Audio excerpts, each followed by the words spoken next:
Welcome to Space Matrix. Please subscribe and hit the bell icon for more updates. Let's talk about gold, the shiny, irresistible metal that has made nations act like jealous dragons for centuries.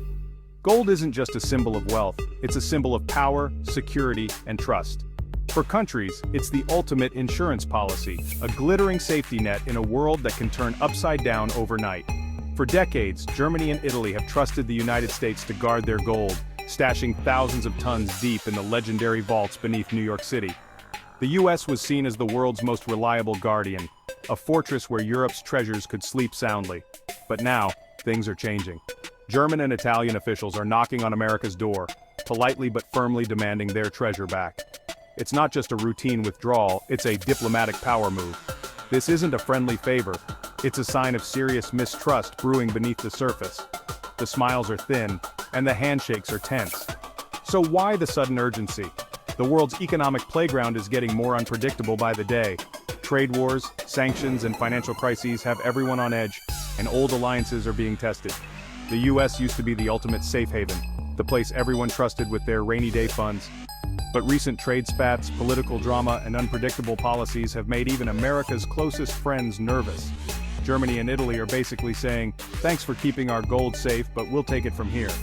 They want their bling back and they want it on home soil. It's not just about the gold itself, it's about trust, or more accurately, the lack of it. When trust erodes, even the strongest partnerships start to crack.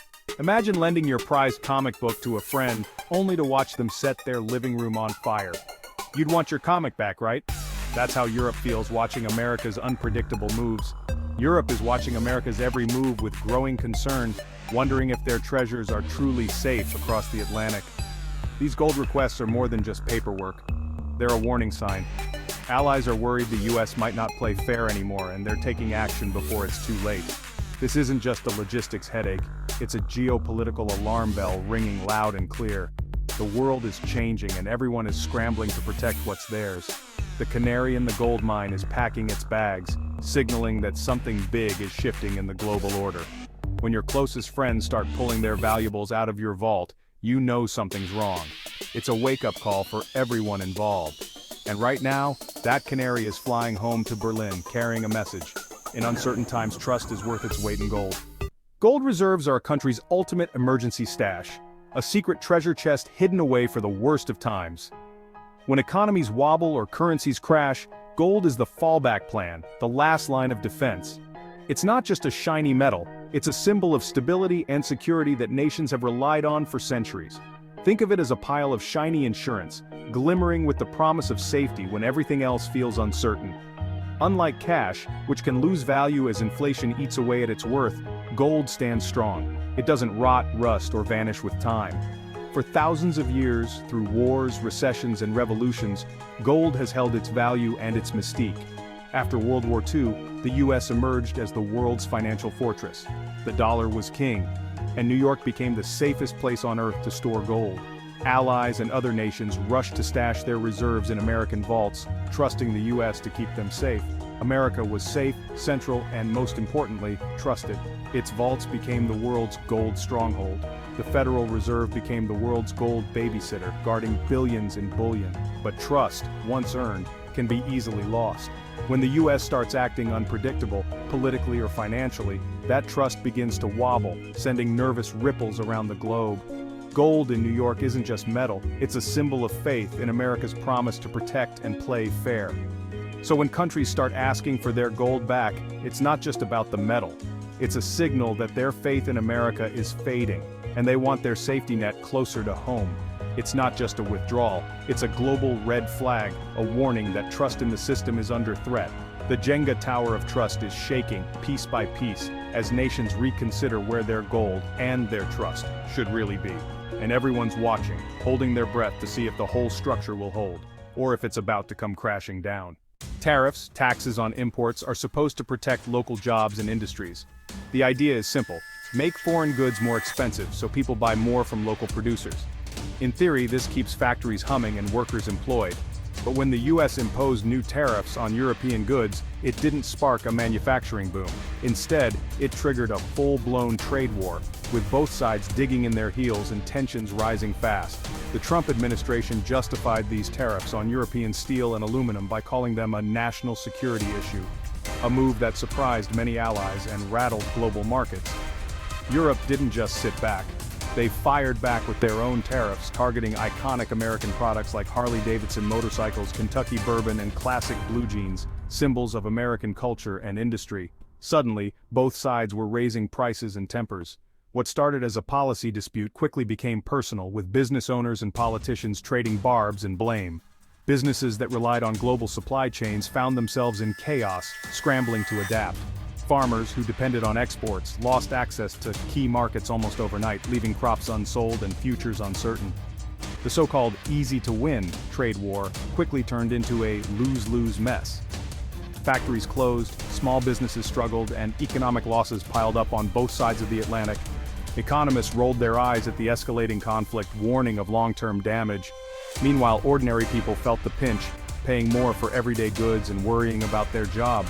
This economic slapfight didn't just hurt wallets, it set the stage for deeper mistrust between allies. Negotiations became tense, and every handshake was laced with suspicion. Allies began to wonder, if America could weaponize trade so easily, what else might it use as leverage? The sense of partnership was replaced by uncertainty and doubt. In this climate of unpredictability and suspicion, a new fear took hold: the gold panic. Central banks and investors started to worry about the safety of their reserves. The world took notice, watching closely as the rules of global trade seemed to change overnight, and trust in old alliances began to erode.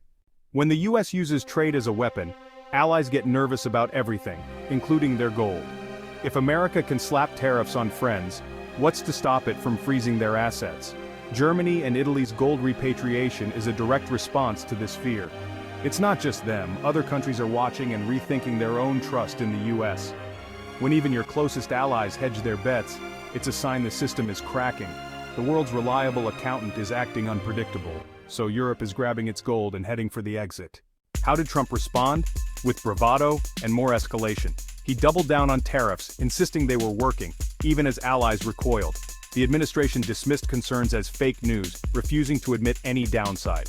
Gold repatriation requests were a diplomatic slap, but the US couldn't refuse without causing panic. Agreeing to return the gold was an admission trust had been broken. The administration's strategy was disruption without a plan for the aftermath. Allies were alienated, and the US was left isolated. The trade war had no winners, just a growing list of nervous friends. Tariffs didn't just annoy economists, they hit wallets worldwide. American consumers paid more for European goods. US businesses faced higher costs and lost competitiveness. Retaliatory tariffs crushed farmers and exporters. Uncertainty spooked investors and slowed global growth. The trade war didn't bring jobs back, it just shuffled supply chains to other countries. The result? A messier, pricier, less efficient system for everyone. The tariffs were a skunk at the garden party, ruining the mood for no good reason. The global economy suffered, and trust in the US took a hit. The world learned economic fights have real, lasting consequences, and the stink lingers long after the party's over.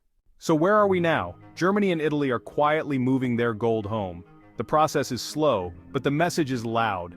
Trust in America isn't what it used to be. The trade war's scars remain, and rebuilding trust will take more than speeches. The US must prove it can be a reliable partner again, boring, predictable, and steady. Otherwise, the world will keep drifting into rival economic camps. The first step? Stop fighting your friends and start negotiating. In a global economy, there are no easy wins, only shared risks. The next move is America's rebuild bridges or burn more. The world is watching, gold is moving, and the stakes are high. Let's hope the US chooses the toolbox over the torch.